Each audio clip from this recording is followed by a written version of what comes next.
Bismillahirrahmanirrahim. Assalamualaikum warahmatullahi wabarakatuh. Syukur alhamdulillah kita bisa berjumpa lagi di channel ini. Salawat dan salam selalu dan tetap tercurahkan kepada junjungan kita Nabi besar Nabi Muhammad sallallahu alaihi wasallam. Allahumma shalli ala sayyidina Muhammad wa ala ali sayyidina Muhammad. Harapan dan doa saya, semoga saudaraku semuanya selalu diberikan kesehatan sekeluarga, dilapangkan rezekinya, diampuni segala dosanya, dan dimudahkan segala urusannya. Amin, amin ya rabbal alamin. Sahabat beriman yang dirahmati oleh Allah Subhanahu wa ta'ala, agama Islam telah mengatur segala perkara, termasuk waktu tidur.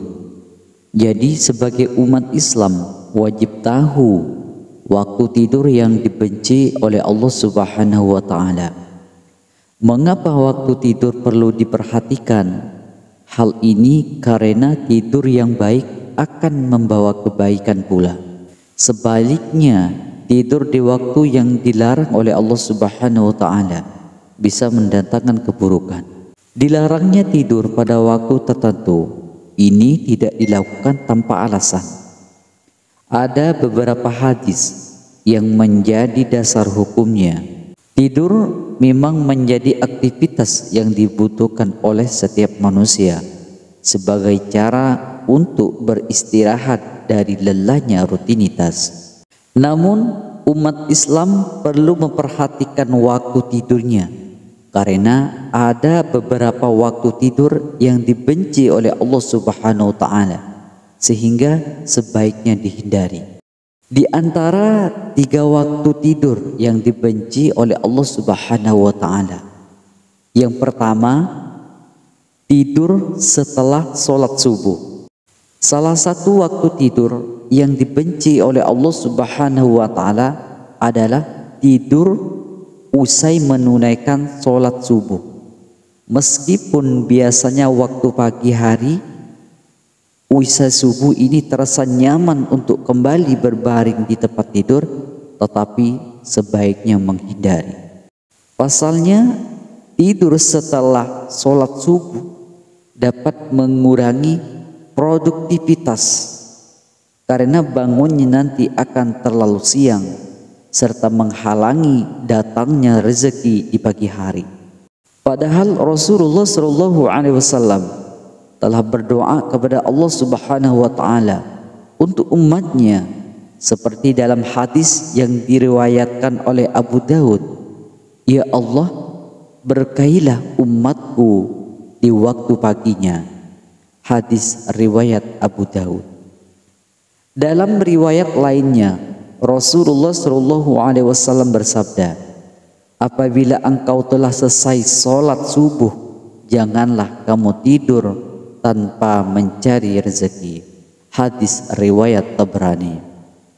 Waktu pagi diturunkan rezeki, turunnya keberkahan, dan awal dari bergulirnya hari dan melakukan segala kegiatan hari itu, sehingga pagi tersebut menjadi waktu mahal.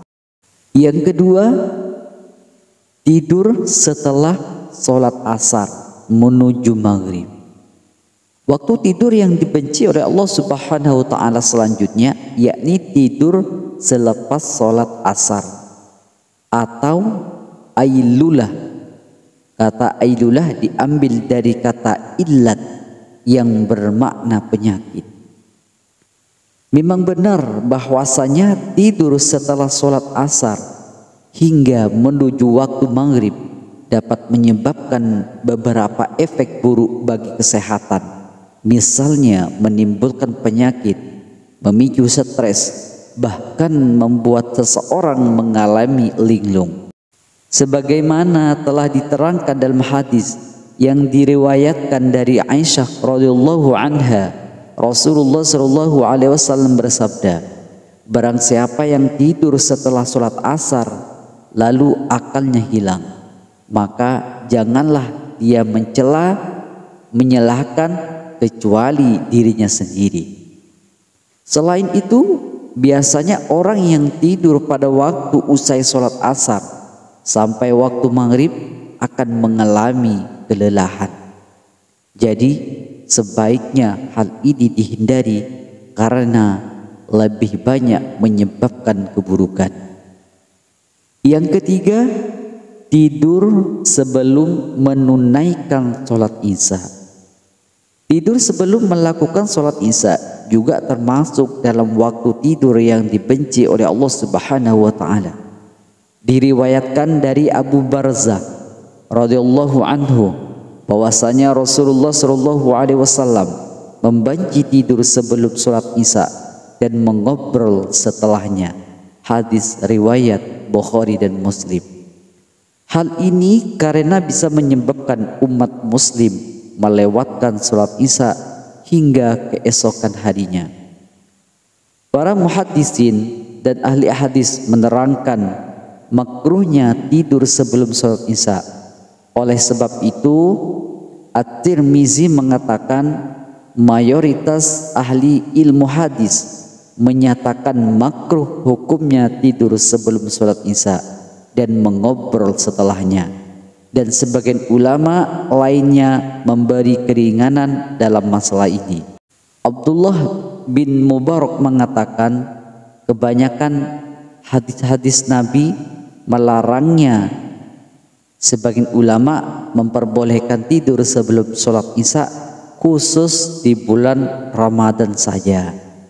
Jadi sesekali mungkin diperbolehkan jika merasa lelah, tetapi tidur sebelum sholat isya ini jangan dijadikan kebiasaan.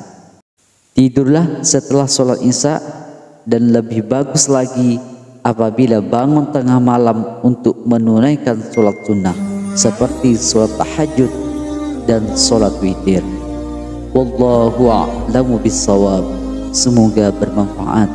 Assalamualaikum warahmatullahi wabarakatuh.